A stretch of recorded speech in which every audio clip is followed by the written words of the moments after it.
বৃহস্পতিবার মাগুরার হাসপাতালে ৮ বছরের সেই শিশু কন্যাটিকে নেওয়া হয়েছিল এবং আজকে শনিবার অর্থাৎ ৩ দিনের মাথায় আজকে মামলা রুজু হয়েছে। এই যে মামলা রুজু হতে দেরি হওয়া কিংবা গণমাধ্যমে এত বড় একটা হাইপ ওঠার পরে মামলাটা রুজু হওয়া, অনেক মামলা তো এরকম আসলে চাপা পড়েও যায় যেগুলো আসলে শ্লীলতাহানি বা ধর্ষণের ঘটনা ঘটে।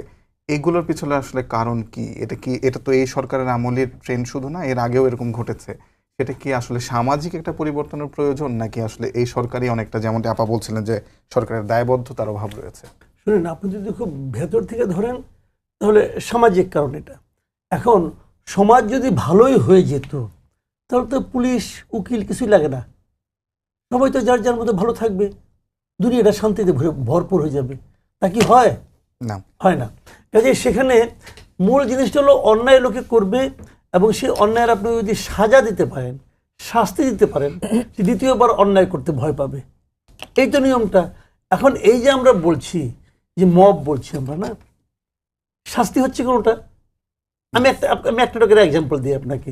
যে শাহবাগের যে ঘটনাটা ঘটলো, শাহবাগের ঘটনাটা যে মেয়েটাকে এই মানে হেনস্থা করা হলো, সেই মেয়েটাকে কিন্তু এই মামলা তুলে নিতে বাধ্য করা হয়েছে। কথাটা খেয়াল করেন। যে লোকগুলো ওখানে সামনে বসেছিল, ওই যে পাগড়ি মাথায় অমুক তমুক, এবং তারা মোবাইল নিয়ে ভেতরে পুলিশের ভেতরে ঢুকে গারদের ভেতরে থাকা ওই লোকের সঙ্গে কথা বলে তার ওটা ভিডিও করেছে, ওটা ফেসবুকে ছেড়ে দিয়েছে। সেই লোকগুলো চেহারা আপনারা দেখেন নাই? এরা কেউ অ্যারেস্ট হয়েছে? কেউ অ্যারেস্ট হয় নাই। শের খান নাকি কি যেন নাম তার একজনের, তারা তো কেউ অ্যারেস্ট হয় নাই।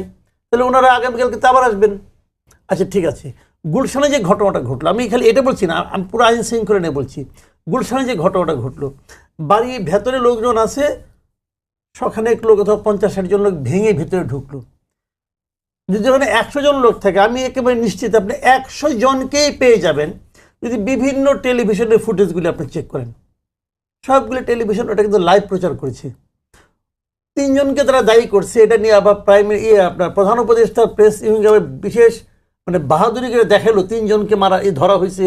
এরা কে মানে দিছে, এদেরকে উস্কানি দিছে, তাকে আইডেন্টিফাই করছে।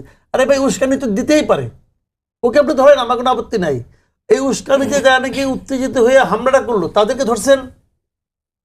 যদি তাদেরকে আপনি সবগুলিকে ধরতেন তাহলে কিন্তু আর কেউ উস্কানি দিলেও কেউ আসতো না। উস্কানিটা কখন দেয়? যখন উস্কানিতে কাজ হয় তখন উস্কানি দেয়, নাহলে উস্কানি দিত না। কয়েকদিন আগে একটা ঘটনা আমি বলি, এটা কেউ দেখলাম যে খুব বেশি একটা নাড়াচাড়াও পড়ে নাই। পটুয়াখালীতে এক দম্পতি যাচ্ছে ডাক্তারের কাছে মোটরসাইকেল, পটুয়াখালীর কলাপাড়ায় বাইকে করে যাচ্ছে। পথে 10 জন যুবক তাদেরকে থামাই বলছে এটা পরকীয়া, অমুক তমুক হাবি যাবি বলে তাদের পিটাইছে, ভিডিও করছে, শ্লীলতাহানি করছে। করার পর অবস্থা এমন দাঁড়াইছে যে ওরা স্বামী স্ত্রী দুজনে হসপিটালে গেছে। পুলিশ আসছে, আসার পর তারা তখন বলছে যে আমরা তো স্বামী স্ত্রী। তখন তার ফ্যামিলি থেকে লোকজন আসছে, কাবিন নামা আনতে হয়েছে। আমরা তারপর দেখা গেছে হ্যাঁ তারা স্বামী স্ত্রী। তা আমরা তো এই দেশে বাস করছি যে একজন ছেলে এবং মেয়ে যখন রাস্তা দিয়ে হাঁটবে তাকে তার ডকুমেন্ট নিয়ে ঘুরতে হবে। স্বামী স্ত্রী যদি ভাই বোন হয় তাহলে আপনার বাপের কাছ থেকে নিয়ে আসতে হবে, তারা ভাই বোন। তো আমরা এই দেশে বাস করছি। এখানে বসে আমার দেশের যিনি প্রধান শাসক আমাদের ইউনূস সাহেব, উনি আজকে নারীদের সমাবেশে কি বললেন, কি বলছেন উনি বলেন? উনি বলেছেন যে পতিত সরকার তারা নাকি এটা করতেছে। আপনি ওনার কথাটা শুনেন। উনি বলেছেন যে পতিত স্বৈরাচার দেশে নৈরাজ্য সৃষ্টি করতে বিপুল পরিমাণ অর্থ বিনিয়োগ করছে। ওকে, হতে পারে, কিন্তু আমি এটা অস্বীকার করছি না। একটা স্বৈরাচার যখন পতিত হয় তাদের কাছে প্রচুর অর্থ আছে, বিনিয়োগ করতেও পারে, আমার কোনো আপত্তি নাই। আপনি দু একটা ধরছেন, 2 লোককে ধরে বলেন এই লোকটা পতিত স্বৈরাচারের অর্থের কারণে এটা আসছে। এই যে শের খান যে কাজটা করলো, একে ধরে আপনি প্রমাণ করেন শের খানকে কি পতিত স্বৈরাচার পাঠাইছে? যদি পাঠিয়ে থাকে, পাঠাতেও পারে, আমি অস্বীকার করছি না। যদি তাকে পাঠিয়ে থাকে প্রমাণ করেন, আপনার কাছে সব আছে না? আমরা শুনতাম আগে যে শেখ হাসিনা বলতো কোথাও যদি ঘরের মধ্যে আগুন ধরতো বলতো এটা হলো জামাত বিএনপির অগ্নি সন্ত্রাস। মুখস্থ একটা শব্দ তারা চালু করছিল, অগ্নি সন্ত্রাস। তো ভালো, কি হয়েছে না আপনিও জানেন, আমিও জানি, সবাই জানি। তো এখন এই যে নষ্ট রাজনীতির যে অন্যের প্রতি যে একটা দায় চাপানোর মানসিকতা, দায় চাপানোর ভাষা, আল্লাহর রহমতে 6 মাসে আমাদের ইউনূস সাহেব এই ভাষা রপ্ত করে ফেলেছে। উনি যখন এই ভাষাটা রপ্ত করা আরম্ভ করছে, প্রয়োগ করা আরম্ভ করছে, তখন আপনি নিশ্চিত থাকতে পারেন অপরাধী কখনো বিচারের মুখোমুখি হবে না, যে এটাকে আওয়ামী লীগ আমলেও হয় নাই। জি, অসংখ্য ধন্যবাদ। হুমায়রা নূর, আপনার কাছে আমার প্রশ্ন সেটা হলো যে যেই মাগুরার যে শিশুটিকে সিএমএইচ এখন চিকিৎসাধীন আছেন, সেই শিশুটিকে দেখতে আপনাদের দলের শীর্ষ নেতৃত্বরা গিয়েছিলেন এবং সেখানে যাওয়ার পরে তারা দাবি করেছেন যে নিরাপত্তা নিশ্চিতে সরকারের সুস্পষ্ট অবস্থান দেখতে চায় তারা, অর্থাৎ এনসিপি, ন্যাশনাল জাতীয় নাগরিক পার্টি, তারা সুস্পষ্ট অবস্থান দেখতে চায় সরকারের নারীদের নিরাপত্তা নিশ্চিতে। কী ধরনের সুস্পষ্ট নিরাপত্তা আপনারা দেখতে চান, কী ধরনের সুস্পষ্ট নিরাপত্তার ঘাটতি আপনারা এই সরকার আমলে দেখছেন? দেখুন, এই অভ্যুত্থানে নারী নেতৃত্বের যে অবদান সেইটা সর্বজন স্বীকৃত হয়েছে। যেই নারীরা ছাত্র ছিল, যেই নারীরা ঘরে রান্না করত, তাদের সকলকেই কিন্তু আপনারা রাস্তায় দেখেছেন। তারা কি এই আশায় এই অভ্যুত্থানে অংশগ্রহণ করেছিল যে আজকে আমার মেয়ের মতো একটি শিশু আসিয়া এভাবে মৃত্যুর সাথে লড়াই করবে? আজকে নারী দিবসে আমি একজন মা হিসেবে, একজন নাগরিক হিসেবে, সর্বোপরি একজন আইনজীবী হিসেবে আসিয়ার কাছে ক্ষমা প্রার্থী যে আমরা তার রাষ্ট্র থেকে তাকে নিরাপত্তা দিতে পারি নাই। আমি দুঃখিত। আমি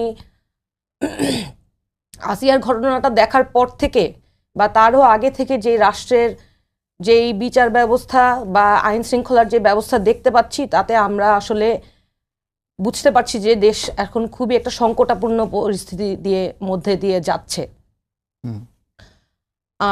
দেশের আইন শৃঙ্খলা পরিস্থিতি আসলে খুব একটা সন্তোষজনক না, এবং আমরা আমাদের দলীয় অবস্থান থেকেও এটা ক্লিয়ার করছি বারবার যে আমরা বর্তমান সরকার তার কাছে যেই আইন শৃঙ্খলার যে উন্নতি চাচ্ছি, যে সংস্কারগুলো চাচ্ছি, সেটা আসলে আশানুরূপ ফলাফল পাচ্ছি না। রাষ্ট্র আমাদের নিরাপত্তা আসলে নিশ্চিত করতে পারছে না। এটা কেন হচ্ছে? আজকে আসিয়া, ওখানে কক্সবাজারে একটি মেয়ে, তারও এই গণ অভ্যুত্থান পরবর্তী সময়ের কথাই যদি আপনি বিবেচনা করেন, বহু নারী পথে ঘাটে, বিভিন্ন কর্মস্থলে, শিক্ষাক্ষেত্রে প্রত্যেকটা জায়গায় বহু নারী অপমান অপদস্থ হচ্ছে। কেন হচ্ছে? এই যে ধর্মের নামে বিভিন্ন নারীদেরকে যে অপমান অপদস্থ করা হচ্ছে, এই অধিকার, এই মব ভায়োলেন্সের অধিকার কে দিয়েছে তাদের?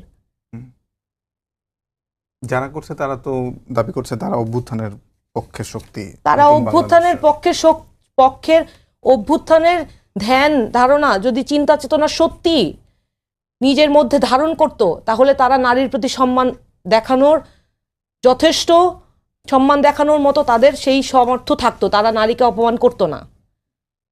একজন নারীকে অপমান করার আগে তারা তাদের নিজ ধর্মীয় বিষয় চিন্তা করতো, যে ইসলাম ধর্মেও যেমন নারীকে সম্মানিত করা হয়েছে।